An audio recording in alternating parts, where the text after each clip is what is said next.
Chikiti block विभिन्न पंचायत रे पोषण पक्ष पालित होता बेले बुधवार दिन चिकिटी एनएससी सेक्टर पक्षर अंगनवाड़ी सुपरभाइजर सुलोचना प्रधान संयोजन 6 नंबर वार्ड अंगनवाड़ी केन्द्र में राष्ट्रीय पोषण पक्ष पालित हो जाइछि।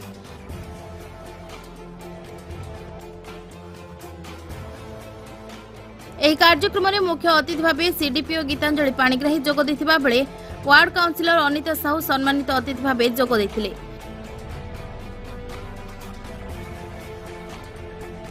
ଏଥିରେ ସିଡିପିଓ କାର୍ଯ୍ୟକ୍ରମର ପୋଷଣ ଲକ୍ଷ୍ୟ ଓ ଉଦ୍ଦେଶ୍ୟ ବୁଝାଇବା ସହ କିଶୋରୀ ଗର୍ଭବତୀ ମହିଳା ଓ ଶିଶୁମାନେ ଭିଟାମିନ୍ ଯୁକ୍ତ ଖାଦ୍ୟ ଖାଇବା ଉପରେ ଗୁରୁତ୍ୱାରୋପ କରିଥିଲେ।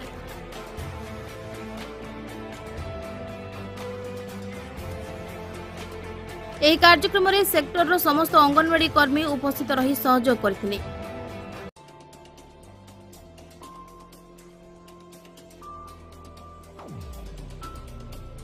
ଚିକିଟିରୁ ଅରୁଣ କୁମାର ପଣ୍ଡାଙ୍କ ରିପୋର୍ଟ, ଚେତନା ମିଡିଆ।